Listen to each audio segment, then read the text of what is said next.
Welcome to the next video on this short course in sustainability leadership. This one's on celebrity opportunities. Let's jump right in. You can create an enduring legacy in an area of global demand. The world craves role models of people living joyfully sustainably. Right now, I like to point out Taylor Swift is probably in an airplane right now. We've got role models living unsustainably, and our culture promotes it. We could use ones, and we want ones living joyfully sustainably. You can create a legacy that people will love, honor, and admire that will last centuries by helping people do what they already want to, but haven't figured out how. This is not imposing on them. You can reach the pantheon of great historical figures. That's what this video is going to show. I will show why, despite global demand, no one has delivered. They keep making the same mistakes of kind of trying to promote, but not really. And anyone who wants to can become that person. Or if you don't want the limelight yourself, you can create conditions for that person to emerge so you can have someone that you can follow.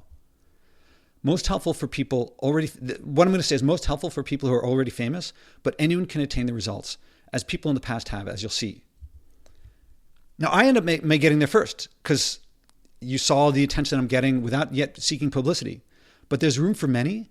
And if you can do it faster, we all benefit from it. You don't have to wait for me. If you want to become famous, if you're already famous or you know someone who's famous and you want to show this to them, go for it. Steal the limelight from me if you want, but I'm going for it.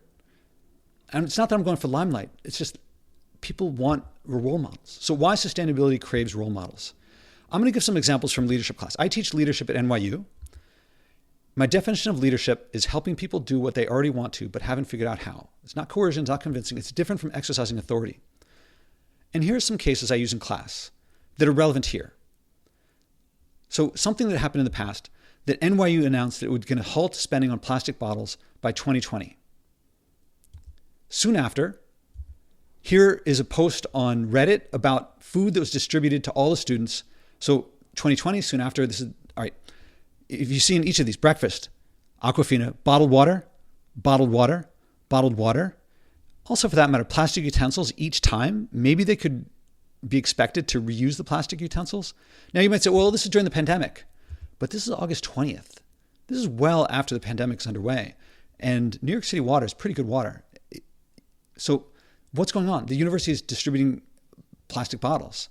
And now this is in the main library. This is one room.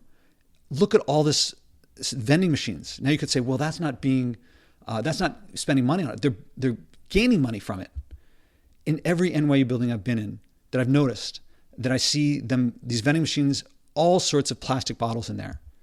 And here's just an event. It's just an event I happen to be at. If you look very closely, you can see that NYU gave plastic bottles. I'm sure that was not paid for by the people out of their own pocket. NYU's paying for it, violating its own policies. Their explanation is, if you look very closely, I hope you can read this. NYU policy funds shall not be used to purchase prepackaged still water on campus in NYC. And if you look very carefully, in these vending machines, there's carbonated water, there's flavored water, but not technically what they said here. All right, hold that thought about them distributing all these plastic bottles and spending money on these plastic bottles and profiting from it.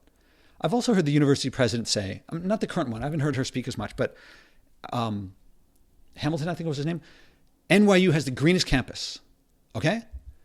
NYU has a global campus. Now, the greenest campus, NYU has a subway and high density, but NYU didn't create the New York City subway. It didn't create Lower Manhattan.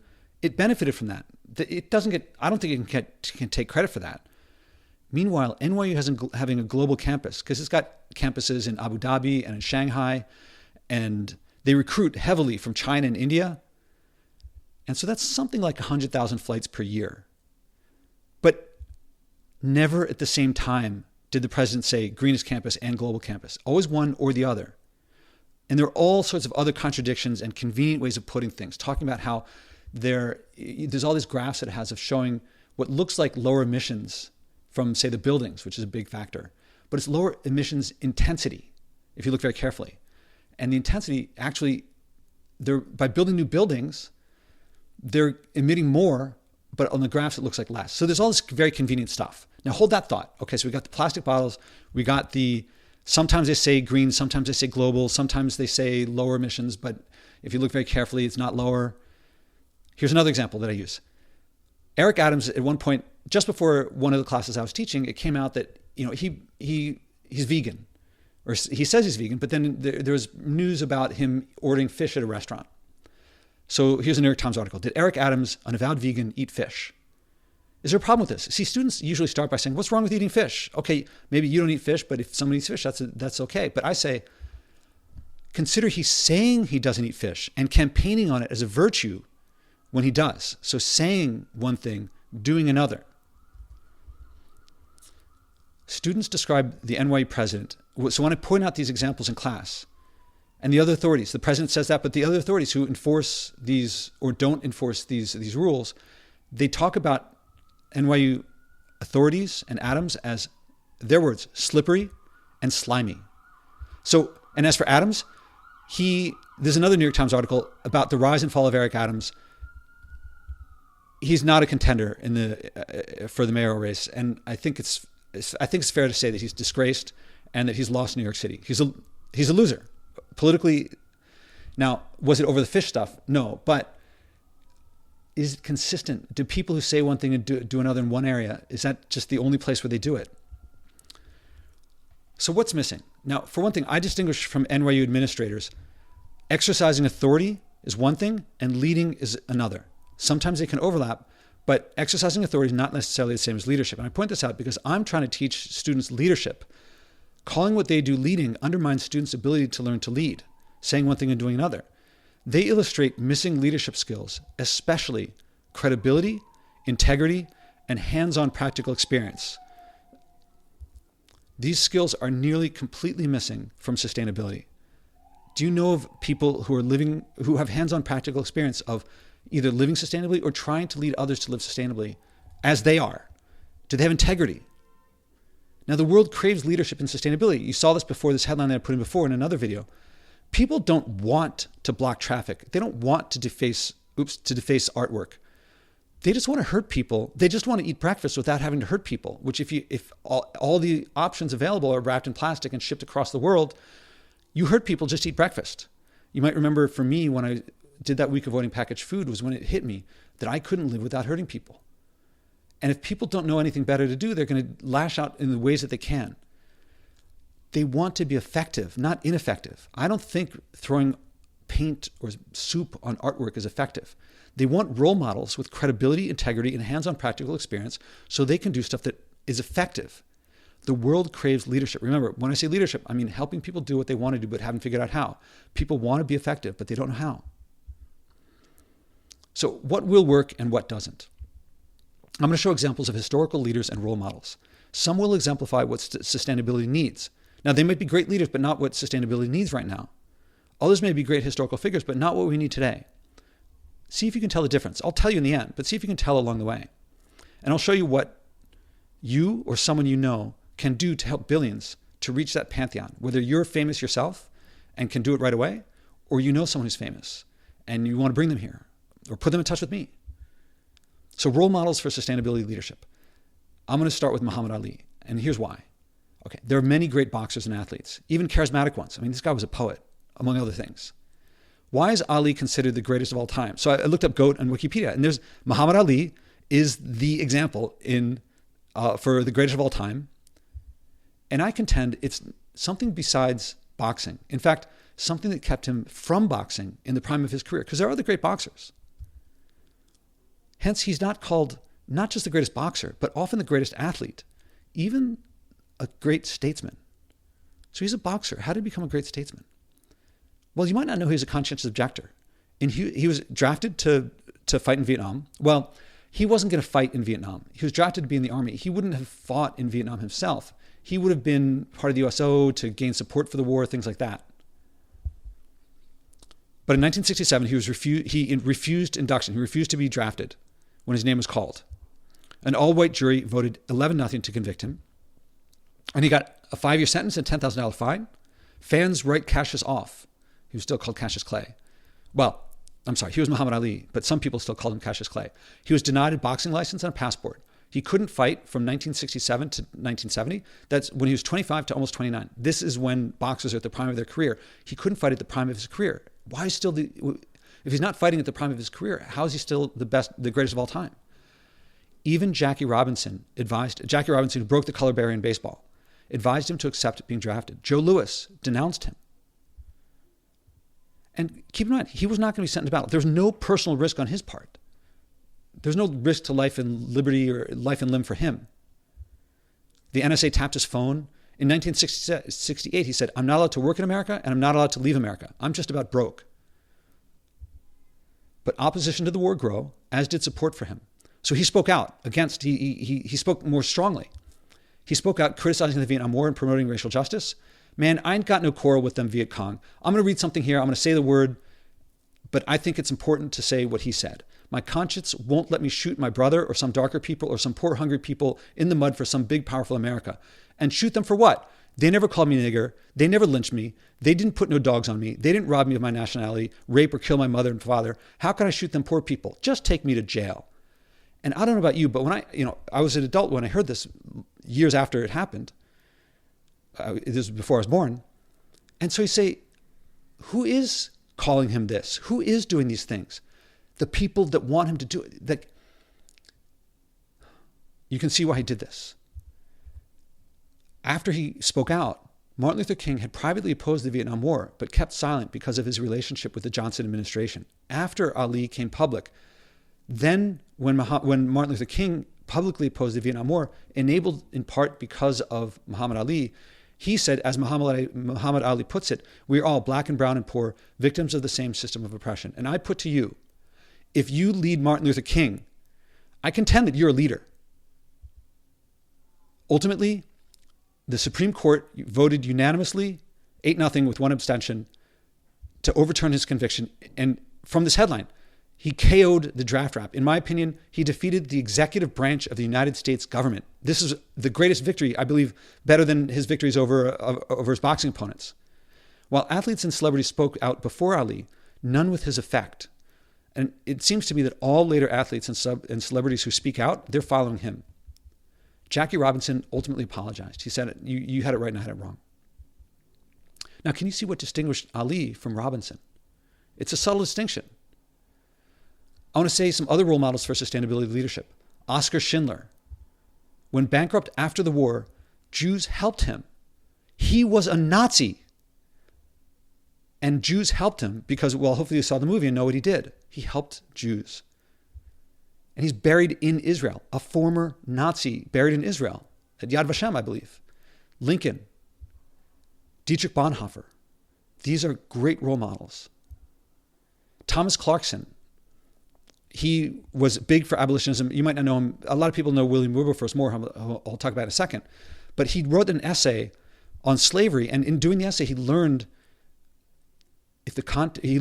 about what was really happening in slavery. That it was easier to look the other way. And he said, if the contents of the essay that he wrote were true, it was time some person should see these calamities to their end. And he resolved to, become the abolitionist that he became.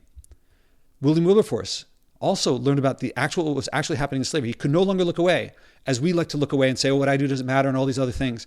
He said, I can't. He could no longer do that. From this time determined that I would never rest until I had effected the abolition of slavery. And William Lloyd Garrison in the United States, very similar. Now, I want to give some role models. These are important people to be role models, but subtle distinctions why they're not exactly right for sustainability leadership for the people watching this video. Yes, keep them as role models, but for sustainability leadership, slightly different. So George Washington, great role model. Thomas Jefferson, great role model. James Madison, great role model for many things, but sustainability leadership, keep them in mind, but note some big differences. I think you might know the differences there of why they don't quite work for us here, despite the things that we can learn from them. Likewise, Gandhi, Mandela, Dr. King, Tubman, Douglass, Susan B. Anthony, very great role models, but or Jackie Robinson or Colin Kaepernick, role models, but not necessarily for sustainability leadership. Also, Robert Carter III, who freed his slaves, and Thoreau, who went to prison. I don't know if you've read, I hope you've read Walden, but also The Duty of Civil Disobedience. Role models, but not quite. There's something different. So what's the distinction in these ones that I promote Is it that they worked hard? No, all of them worked hard. Sacrifice, their organizational skills. No, Ali wasn't really organizing people. Is it that they cared more than all the others that I say are close but not exactly right? Is it their empathy and compassion? I'm going to give you the differences. Why Washington, Jefferson, Madison were only close. They said many great things about freedom and practiced it in some areas. The Declaration of Independence and the Constitution and the Revolutionary War. Great works. But in the key area of freeing their own slaves, they didn't. Had they lived their values? We can speculate. The 13th Amendment or something similar might have been in the Bill of Rights. There may not have been a civil war. These were a general and presidents from Virginia, slave-owning states. Imagine they had freed their slaves, because at that point, the northern states were on the process of freeing their slaves. They could have done it. Abigail Adams wrote about Martha Washington. You might know that Washington freed his slaves on his death. And then, as it turns out, he said, actually not on his death. In his will, he said, on Martha's death, they'll be free. And Martha picked up, that means that their freedom is contingent on my dying. And she started worrying for her life. So as Abigail Adams wrote, in the state in which they were left by the general to be free at her death, she did not feel as though her life was safe in their hands. Many of whom, it was in their interest to get rid of her. So she freed them sooner. I think of George Washington as a brilliant strategist, but somehow he wasn't able to free the slaves soon enough because he liked those perks. And Martha Washington actually freed them sooner because her life was on the line. So he could have done more. Imagine if he had opposed slavery. And many environmentalists today are like Washington, Jefferson, Madison, saying all the right things, but they don't even try to live sustainably. They're not freeing their slaves, the equivalent of. And in previous videos, I pointed out how much bigger the problem is today. 9 million people per year die, and it took centuries to reach that number for slavery. So a lot of environmentalists today, I support them, I don't want them to stop, but they lack credibility, integrity, and hands-on practical experience, as did Jefferson, Washington, Madison. To this day, people say Jefferson, to this day, not just in his time or during the Civil War, Jefferson didn't mean all men were created equal. If he did, he would have freed the slaves. He meant all white men. And so he's still used to this day to justify racism. His statues are still taken down. His name is still taken off of buildings. Now, all of these, why are all of them only close? Great leaders. I don't want to take away anything from them. But relevant to us here now, to you watching this video, they were in the groups they helped. Now, that does not detract from their achievements, but we are in the polluting, depleting group. We enjoy the perks that cost others lives, liberty, and property. Frederick Douglass was not in that group of enjoying the perks. He was not a slave owner. He could not have, I don't know, maybe in principle he could have owned slaves, but he couldn't have been a slave owner. We need role models today who could have enjoyed the perks, but chose to forego them. Ali worked for others' freedom. All of them worked. Ali, he personally, he wasn't going to, at worst, he would have gone to jail like the other conscientious objectors. But he didn't go to Vietnam. He was helping the Vietnamese at his own personal cost. Oskar Schindler was helping the Jews. He wasn't Jewish. He helped them. Dietrich Bonhoeffer was helping Jews. He was home free. He left Nazi Germany. He was in the United States and went back into Nazi Germany to oppose the Nazis, and Hitler in particular. Wilberforce and Clarkson, they were in England, they could have promoted slavery, but they promoted abolitionism. Like what was in the United States with Garrison and Lincoln. Lincoln could have owned slaves. What about the people in the oppressed groups? What about people being oppressed? Shouldn't we help them? Recall from the first video, the slide that said, this is the very, very beginning of the first video. You've heard people say, those causing our environmental problems suffer from them the least, and those suffering from them the most are causing them the least. And so people tend to go toward the people suffering in wildlife to help them. But helping them, it makes sense. We feel compassion for them. Nobody wants to help suffering people or wildlife more than I do. But by definition, helping them isn't solving the problem. What impacts them and makes the headlines are symptoms. Solving the problem means changing the behaviors of those causing them. Lincoln went to Washington, not to the South, to put Band-Aids on. Yes, the people wounded needed help, but he went to Washington to stop the cause. I won't stop people from going to the rainforest or pipeline sites to help people there and to protest. But those people in sites are symptoms. Yes, they need help. I don't want to stop helping them. But sustainability needs people in the group enjoying the perks at the top of a dominance hierarchy. That's you and me, to forgo those perks and lead our peers to follow. Why was Robert Carter and Thoreau only close? They did great solo work, and Thoreau's writing was brilliant and influential in time, but they were limited in how much they led their peers. So Carter knew Washington, Jefferson, Madison. His actions exposed the lies in their rationalizations and justifications. Read Notes on the State of Virginia to hear Jefferson's rationalizations of his racism. But had Carter led them, maybe that would have been, he could have been the one to help them see and lead to the 13th Amendment being in the Bill of Rights or something like it. And there might not have been a civil war. So we need people who are willing to lead. I won't stop people from writing, researching, protesting, and so on, but those acts don't lead others. These videos and the workshop and book are not just about you living sustainably. It's about you enjoying it and leading others to experience that joy. So it's about leadership. I won't stop people from practicing living more sustainably on their own and stopping there, but those acts don't lead others. Sustainability needs people who deliberately use the social and emotional skills of leadership to lead others as individuals and our entire culture. So I'm going to quote from my book here. Well, I'm going to quote a little bit. Starting here, the vast majority of U.S. companies are asleep at the wheel. There's a couple of quotes here about people being asleep at the wheel when it comes to the environment.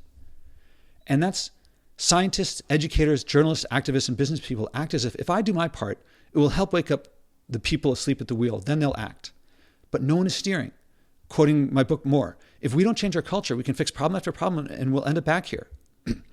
There is no profession that is designed to develop the skills and experience necessary to change our culture. Not science, education, activism, politics, engineering, business, or any of the loudest voices. If everyone only does what they're skilled at, everyone will feel they're doing their part and we will never change course. At least some of us, I'm not saying don't write the articles. I'm not saying don't do the research. I'm not saying don't protest. Do all those things. And at least some of us have to take the step to lead. No one is asleep at the wheel. No one is at the wheel. There is no wheel. There's no position where people are trained to take responsibility to change global culture. That's why people who have changed culture in the past are so noteworthy. Mandela, King, Gandhi, for example. If we all do our parts, we won't change course, no matter how much we protest, write, vote, donate, innovate technology, tax carbon, or buy things marketed as green or renewable. Some of us have to lead. Some of us have to do what no one else is doing, to lead on sustainability. The opportunity is for someone from those at the top of a hierarchy. Let me start again. The opportunity here is that someone from among those at the top of the polluting, depleting hierarchy. So that's unlike Gandhi, Mandela, King, Tubman, Douglas, and Anthony, and Susan B. Anthony. They were not at the top of the hierarchy. I'm not saying people not at the top do stuff, but you and I are at the top of that. We have access to those perks. So all any of us have to do is live by our values, which Washington, Jefferson, and Madison didn't, and lead our peers to follow, unlike Carter and Thoreau. All you got to do is live by your values and lead peers to follow. No one's doing it. I don't know of any environmentalists who's living by these values. They're flying around. We are the polluters and depleters. We who pollute and deplete have to step up for ourselves and our peers. We get to step up. This is an opportunity.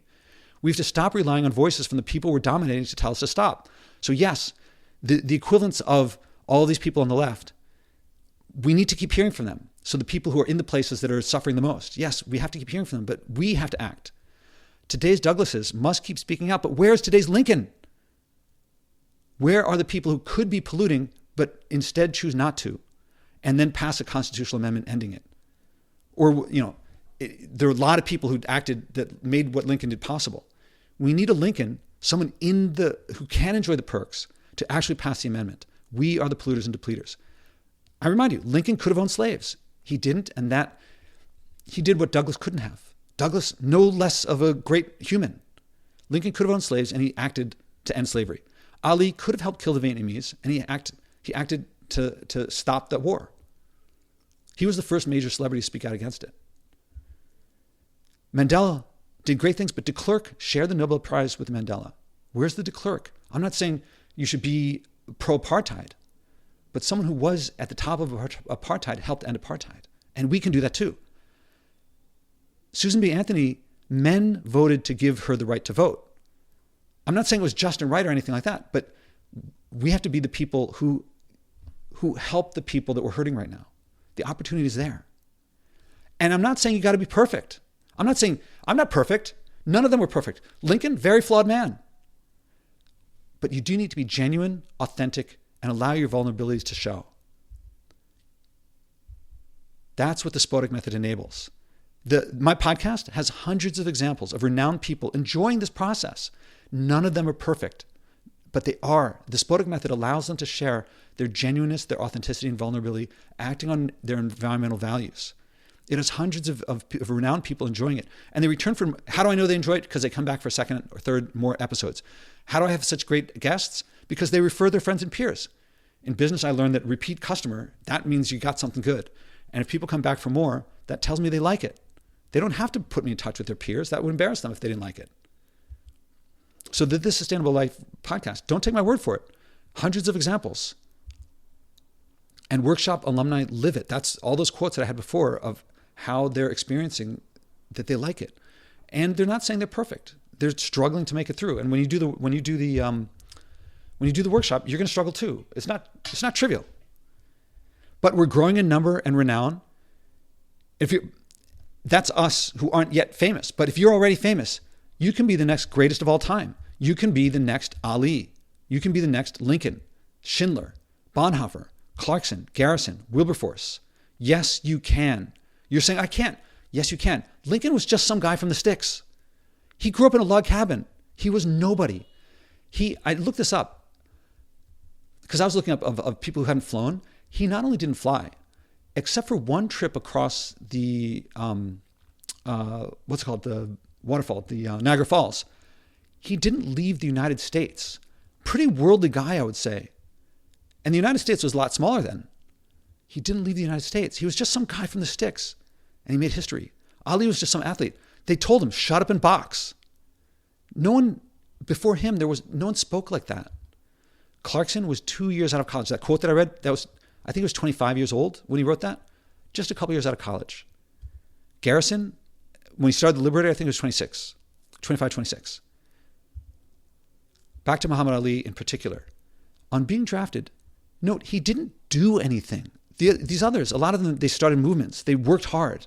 But Ali, he didn't do anything. He just lived his values and spoke candidly and honestly about why. He didn't plan a movement. He just did it. And that gave him credibility, integrity, and hands-on practical experience. And then he could start speaking more and more about what he did. He was just living by his values. He wasn't perfect. He was genuine, authentic, and vulnerable. So anyone who's famous right now, they just have to do what Ali did. The opportunity is there. And he wasn't going to, the worst case was he would be put in jail like other conscientious objectors. He could have fled the country, which Frederick Douglass did. And Frederick Douglass fled because of the fugitive slave stuff. He went to England. And Ali could have said, I'm following in Douglass's footsteps. If you're already famous, you have all the more opportunity. Bill Gates, his Davos peers, his World Economic Forum peers, and all these people who they're flying from their mansions in private jets to climate conferences. Look, if they scrap their jets, if they just say, I'm scrapping my jet, I'm never going to fly, I'm not selling it, I'm scrapping it. I'm going to let my mansions rewild, and I'm just going to live in one home. They live like regular people. Not bad. I think they might actually enjoy it more. They would stop being Jeffersons, whose names will be removed from buildings, and instead they would create legacies. Taylor Swift could be the next Ali, as could any celebrity. It's right there. Right there. And Ali didn't do anything. He didn't plan it. He just lived by his values. So what to do here and now? Read Sustainability Simplified. Take the workshop. Start your mindset and continual improvement. See what's possible. Join the community so you're swimming downstream, not up. And join and feel like, oh, you could be a leader of us, of others. Get the big picture from the book. And other books, I'm not saying don't read them, but they're not from people who have hands-on practical experience. And see the potential. I hope you're seeing it now, the potential of being a leader, of not just being in an orchestra. You can be the conductor. You can start whole or new orchestras. Get the hands-on practical experience. Play the scales. Practice the basics. Get it down so you're really good at it. And then be a part of the community, a leader if you want, a follower if you want, both. Get that hands-on practical experience so you have hope an expectation for a better future. Normally, I'd say, if it was someone else, I'd say, buy the book, get the course right away. The price is going to go up. Nope, don't have to say that, because I know that for the rest of your life, every headline is going to tell you there's something that works. I can do that. And instead of feeling guilt or shame or whatever, I can act and I can become like an Ali or Lincoln, or help others become. And I'm not making quick and easy. It's a challenging course. You got to do the work. You got to do the reps. But it's meaningful, rewarding, and effective. And that's why people say, this is what I've been looking for my entire life. One last video, our brighter future. So tying it all up, for you to act. See you there.